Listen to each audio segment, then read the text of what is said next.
Dupla de ataque. Dupla de ataque.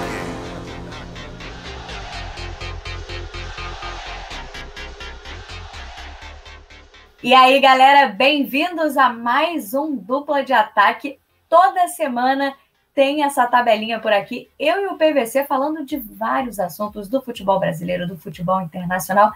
Você já sabe, né? Então já deixa o seu like antes de começar a assistir o Dupla de Ataque de hoje, porque você já se inscreveu no canal, tenho certeza, né? Não acredito. youtube.com/futebolglobocbn. Se não se inscreveu, faz isso agora. Ativa as notificações, porque aí você fica por dentro de tudo que rola no nosso canal. Tem conteúdo novo, você fica sabendo e não perde o Dupla de Ataque. Toda semana, eu por aqui com o PVC. Vamos rolar a bola para o Dupla de Ataque de hoje.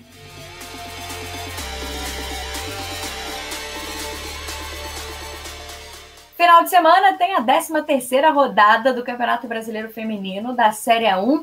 E nesse final de semana tem um ponto especial a se observar. A gente está chegando já no final, já tem time classificado, Corinthians e Palmeiras na próxima fase. São 15 rodadas só até as quartas de final, até a gente conhecer os 8 times que vão se classificar para esse momento aí de mata-mata do Campeonato Brasileiro. Mas estou chamando a atenção para esse final de semana porque vai ter uma pessoa muito atenta a esses jogos.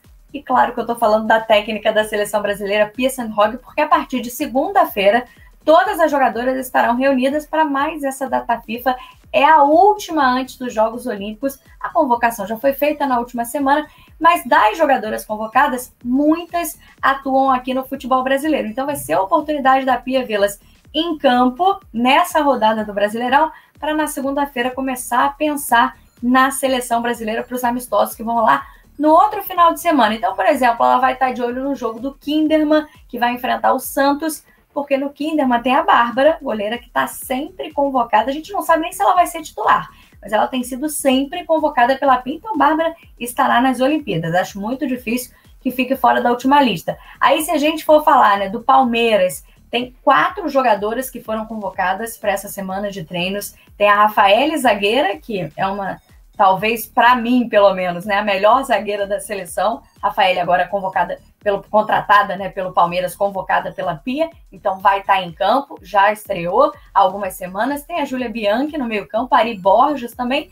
e a Bia Zanerato, que dispensa apresentações, é a artilheira do campeonato, tá dando assistência pra caramba, participa de metade dos gols do Palmeiras, e sem dúvida a Pia vai poder ver a Bia de perto nesse final de semana, antes da segunda-feira da apresentação para a seleção. Claro que tem o Corinthians, que tem 6 jogadoras convocadas para esse período de treinos. Estou falando da dupla de zaga, a Érica e a Poliana. Então, bom para a Pia também ver o entrosamento dessas duas, porque pode aproveitar na seleção. O Corinthians vai enfrentar o Cruzeiro, né, no domingo. Tem Tamires, tem Crivellari. Aí, como observação, a Crivellari na seleção, a Pia está observando ela jogando mais pelo lado direito, mais como uma lateral, menos do que como uma atacante, uma ponta, como ela joga no Corinthians. Tem a Andressinha no meio-campo, que eu acho que vai ser titular sem a Luana, que está machucada, não vai poder disputar os Jogos Olímpicos, e a Adriana, que também está jogando muito e é versátil, como a Pia gosta. E ainda dá para acompanhar também São José e Inter na segunda-feira, porque tem a Bruna Benítez,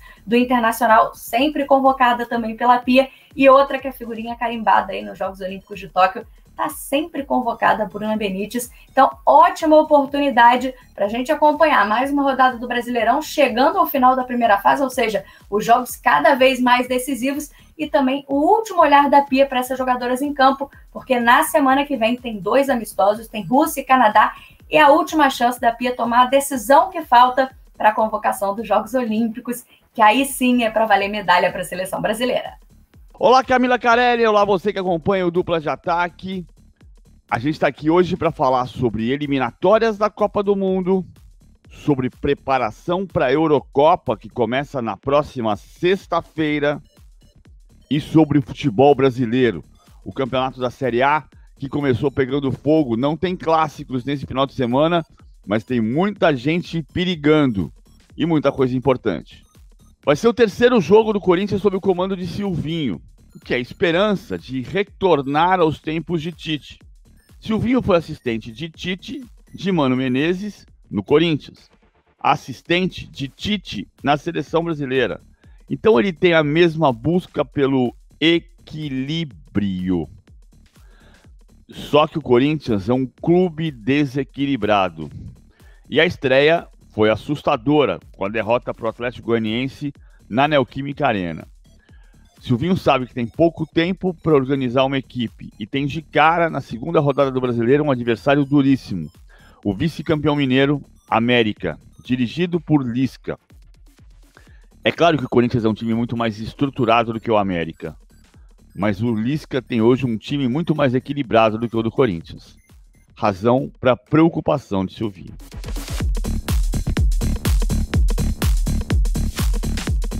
Tô de olho na semana que vem, que tem os jogos de volta da Copa do Brasil, dessa terceira fase que começou na última semana. Tem time que começa nessa semana, né? O caso do Flamengo, mas falando principalmente desses jogos de volta, vou destacar um jogo regional, não é clássico, né? Mas dá para destacar como jogo regional, Vasco e Boa Vista. A gente teve o primeiro jogo na semana passada, em Saquarema, a vitória do Vasco por 1-0. E agora, nessa semana, o jogo de volta em São Januário. O Cruz Maltino joga pelo empate, então tem uma certa vantagem nesse segundo jogo aí do confronto. Mas chama atenção para esse duelo tático, porque na primeira partida o Vasco teve muita dificuldade e o Boa Vista, embora não tenha sido um time que se preparou muito no sentido de explorar as deficiências do Vasco ou de ser muito agressivo, teve até algumas oportunidades mal aproveitadas, porque a defesa do Vasco deu bobeira, mas imagino que nessa segunda partida, valendo a classificação, o Boa Vista vai experimentar mais algumas questões do jogo que funcionaram bem. O Boa Vista, por exemplo, soube aproveitar em alguns momentos esses erros do meio-campo do Vasco para explorar uma jogada de velocidade. Não aproveitou bem, mas sem dúvida vai fazer isso no jogo de volta. Da mesma forma, o Marcelo Cabo precisa aprimorar muita coisa nesse time do Vasco, tem muito a evoluir. Os últimos jogos foram ruins, né? Primeiro tem aí o jogo contra a Ponte Preta pelo Campeonato Brasileiro no final de semana, importante porque estreou perdendo em casa, então precisa de um bom resultado, e aí já o jogo decisivo na quarta-feira contra o Boa Vista em São Januário. Então, é pouco tempo para o Marcelo Cabo corrigir, mas precisa. Provavelmente deve ter o retorno do Marquinhos Gabriel, o que é ótimo, porque essa talvez seja a solução que ele não tem encontrado, né? Sem o Marquinhos Gabriel, testou o PEC, botou o Figueiredo no time para o PEC jogar centralizado, veio de Sarrafiore na primeira partida contra o Boa Vista, até fez o gol da vitória, mas teve dificuldade também para dar opções, para ser aquele time intenso, de velocidade, de muitos passes ali, triangulações dentro da área do adversário. Isso já funcionou em algum momento da temporada, agora não tem funcionado. Acho que o Rômulo também foi testado, não deve ser mantido. Talvez o Cabo volte com o que ele chamou, né, algumas semanas de time titular do Vasco, que é o meio-campo formado pelo Andrei, o Galarça e o Marquinhos Gabriel. Se ele conseguir montar esse meio-campo, acho que ele volta a ter opções de um time muito mais vertical e que consegue ter mais entrosamento, tanto melhorando a saída de bola, como defensivamente também a recomposição. O Boa Vista vai estar de olho principalmente nesses erros bobos, nessa dificuldade de saída de bola do Vasco, que ao mesmo tempo vai tentar matar o jogo, vai tentar fazer um gol logo no início, porque aí com 2 de vantagem, a classificação fica muito mais tranquila, pode até rodar um pouquinho o time, dar uma descansada, precisa ter intensidade até o final, porque se for até o último minuto brigando pela vaga, o time vai ficar morto para a disputa do Brasileirão, né? Imagina o Marcelo Cabo começando aí bem agressivo, tentando logo o primeiro gol para garantir essa classificação do Vasco. A tendência é o Cruz Maltino muito favorito, até pela primeira partida, e conseguindo a classificação, mas acho que os erros, se repetirem, podem ajudar o Boa Vista a surpreender, então vou estar de olho em todos os jogos dessa rodada de volta, mas principalmente em Vasco e Boa Vista. O Brasil tem a única seleção do planeta que, depois da paralisação pela pandemia, venceu todos os seus jogos. Sabe o que significa isso? Nada.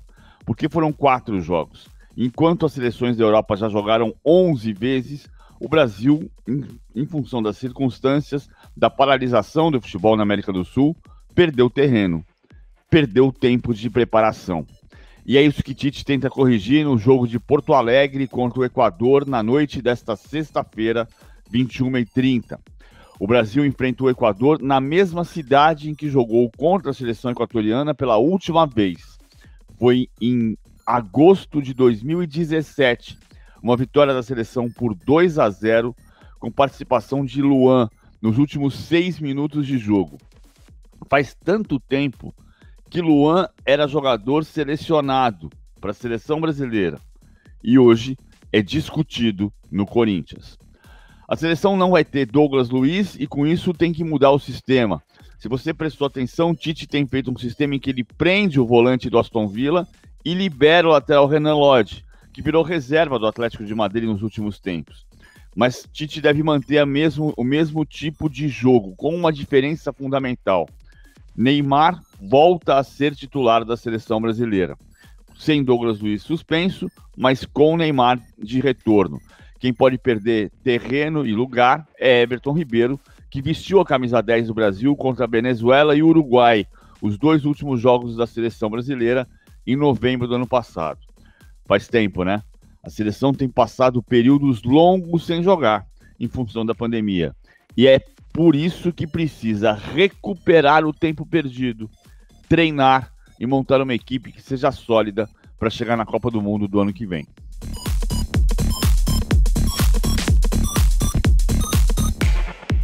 Na semana que vem, o Tite vai fazer uma outra convocação depois desses jogos das eliminatórias, mas é para a Copa América. Poderia ser um motivo para a gente comemorar, para a gente falar da competição, que tipo de aprendizados trará para as eliminatórias, o que a gente pode falar, mas Copa América confirmada no Brasil nesse momento, a única coisa que a gente pode falar é que é um desastre completo, é que é inadmissível a gente aceitar essa situação. Não dá para imaginar, a gente falou tanto aqui, até no Dupla de Ataque, quando o Campeonato Brasileiro voltou, que ainda era um momento de repensar as competições esportivas, porque a gente vivia uma alta no número de mortes na pandemia, e agora a situação não está muito melhor, a gente vai trazer uma competição internacional, vários países do continente, para o Brasil, no momento em que a gente ainda está com a pandemia totalmente fora de controle. É um desrespeito com as famílias dos quase 500 mil mortos que a gente teve aqui no Brasil. É um total desrespeito mesmo com a população que vive um momento de insatisfação, de preocupação, principalmente com vacinação. Quando é que a gente vai estar livre dessa pandemia, vai poder voltar a uma rotina normal? Todo mundo fazendo o seu próprio esforço, né? Para um momento melhor do país, para que a gente tenha uma evolução, uma melhora no quadro da pandemia. E o que os dirigentes dizem para a gente, ou os órgãos governamentais, é que pode vir uma competição, pode vir todo mundo para cá. O recado é esse. Não pode ter Copa América na Colômbia, na Argentina, porque os dois países recusaram também em virtude da pandemia. A Argentina, principalmente, porque os números cresceram. Então, entendeu? Não é hora de ter Copa América, ainda mais que é uma competição, que vamos combinar, não acrescenta nada no calendário desse ano. A gente está no meio das eliminatórias. Então, não tem desportivamente um peso, uma relevância nessa temporada para querer disputar de qualquer forma. A Argentina abriu mão e a Colômbia idem, porque vive também uma crise política. Aqui tem crise política, crise sanitária e mesmo assim o sinal foi verde. Traz a Copa América para cá que está tudo bem e está longe de estar tudo bem. Então, infelizmente, a gente tem que falar aqui que o futebol internacional, a Copa América no Brasil, é uma vergonha, é um absurdo que a gente tenha que aceitar essa decisão, até porque são 4 estados envolvidos, cidades, né, lugares que vão comportar os jogos. Tem Brasília, tem Goiânia, tem o Rio de Janeiro e tem Cuiabá. Foram cidades que se colocaram à disposição como se também estivessem com a pandemia sob controle. Não tem nem estádio. Em Goiânia, a discussão que Serra Dourada não pode ser utilizada. No Rio de Janeiro, o Maracanã também está com gramado péssimo, estudando o adiamento de partidas que aconteceriam lá. Então, até do ponto de vista desportivo, vai causar prejuízo para os clubes que jogam nesses estádios, que já tem que seguir todo um protocolo sanitário. E vão dizer que tem bolha, que vão ter os mesmos cuidados, disse o presidente da Conmebol, né? Todo o critério de segurança que já é utilizado e que a gente sabe não funciona. Tanto que tem jogadores fora das eliminatórias que testaram positivo para a Covid. Teve a Arrascaeta recentemente, o Vidal que chegou a ser internado. Muitos casos dos próprios jogadores de fora do Brasil, né? Se pronunciando contra a disputa da Copa América, mas aqui, por enquanto, os jogadores estão levando com normalidade, como se fosse tudo bem uma competição internacional nesse momento. São times, delegações, dirigentes que vêm para o Brasil, possibilidade de mais contaminação, até de novas cepas, mas parece que para os dirigentes, para os governantes, está tudo bem e vai ter Copa América. Não dá para falar com alegria, não dá para falar de futebol, não dá para pensar na convocação, só dá para dizer o quanto é absurdo Copa América do Brasil no momento desse, né? Quem assistiu se assustou com o choque entre o zagueiro Rudiger do Chelsea e o meia Kevin De Bruyne do Manchester City. na decisão da Champions League, sábado passado, vencida pelo Chelsea no Estádio do Dragão, no Porto. Primeiro vamos tocar um pouquinho na questão da vitória do Chelsea, já que a gente falou sobre o jogo antes dele e depois não voltou ao assunto. O Chelsea é um time que em 30 jogos sob o comando de Thomas Tuchel não foi vazado em 19. É impressionante como ele arrumou a defesa. Mas Tuchel tem o desejo de montar um time ofensivo. Por hora, ele conseguiu jogar com construção de jogo, como na jogada do gol de Havertz, mas com uma defesa, um sistema tático muito sólido. O Manchester City tinha em De Bruyne seu ponto forte e perdeu o jogador por lesão no decorrer do jogo. O que preocupa nesse momento, a seleção da Bélgica, porque a Bélgica termina sua preparação, líder do ranking da FIFA, termina sua preparação para tentar pela primeira vez ser campeã da Europa. A Bélgica teve um time fabuloso em 1980 na Eurocopa da Itália, na época disputada na sua fase final por 8 seleções, hoje são 24. Aquela seleção do goleiro Faf, de Eric Gerrits na lateral direita, de Verkauteren, de Van der Elst, foi vice-campeão da Europa, perdendo a decisão para a Alemanha por 1-0, gol do atacante Rubesch. Desta vez, a Bélgica, melhor seleção do ranking, tem condição de brigar pelo título, porque tem Lukaku, porque tem os irmãos Thorgan e Eden Hazard, porque tem Kevin De Bruyne, acima de tudo, jogador cotado para ser melhor do mundo. Só que com múltiplas fraturas na face depois do choque com Rudiger, De Bruyne pode não jogar. Virou dúvida feroz para disputar a Eurocopa. E a Bélgica e a Euro perdem muito com isso.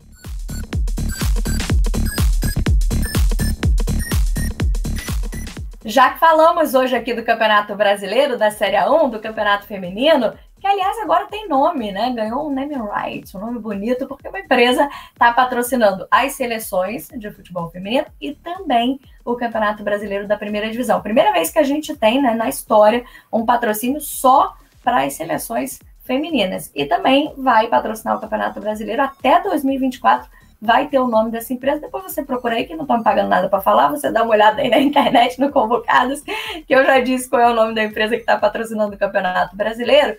Mas estou falando desse assunto para falar da história da Gabi Nunes, né, que há algumas rodadas está em campo pelo Corinthians, mas que tem uma história muito bacana, muito maneira, porque a Gabi Nunes, ela agora se tornou a maior artilheira da história do Campeonato Brasileiro Feminino. Ela chegou aos 50 gols e vai passar esse número com certeza, mas 33 pelo Corinthians e 17 quando ela ainda disputava a competição pelo Centro Olímpico. Então já está na história do Brasileirão da Série A1, a maior artilheira de todos os tempos. E por que é uma história bacana? A Gabi Nunes, ela foi contratada pelo Corinthians vindo do Centro Olímpico, naquele momento que o Corinthians começava a investir no Campeonato Brasileiro Feminino, 2017.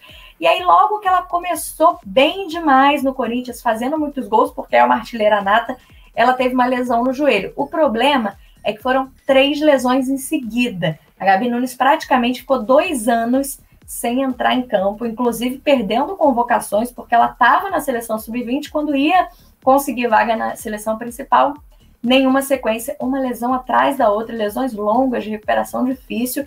E aí no ano passado, em 2020, finalmente, a Gabi Nunes voltou a jogar, foi uma das principais jogadoras do Corinthians no Campeonato Brasileiro, que o Corinthians foi campeão, inclusive fez gol na final e foi artilheira do estadual, artilheira do Paulistão, voltou na melhor forma possível, né, fazendo muitos gols e agora sendo aí artilheira também no Corinthians na competição, agora no Campeonato Brasileiro de 2021 e batendo aí esse recorde, essa marca histórica. Então, Gabi Nunes, por enquanto, pode ser que daqui a muitos anos a gente esteja conversando de outras jogadoras que chegaram e quebraram essa marca, mas por enquanto, pelo menos essa temporada e mais algumas, Gabi Nunes colocou seu nome na história do futebol feminino e do Campeonato Brasileiro da Série A1, maior artilheira de todos os tempos da competição e é 50 para mais. Até o final do ano vai ter muito mais gol da Gabi Nunes, com certeza. Muita gente compara a situação da seleção da Alemanha com a situação do que se vive no Brasil.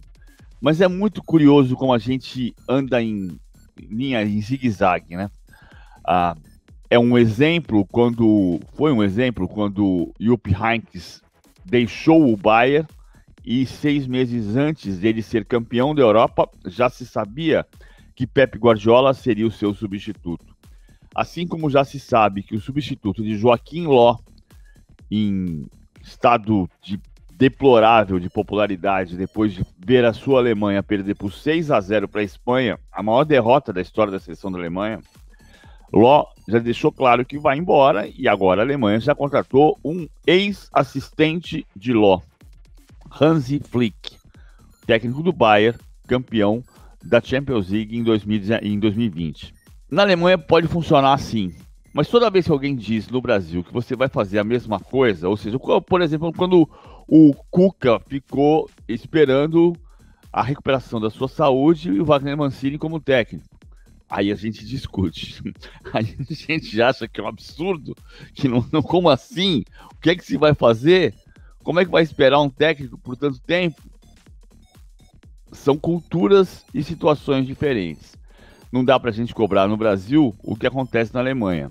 A Alemanha sempre teve o técnico seguinte sendo ajudante, assistente do antecessor.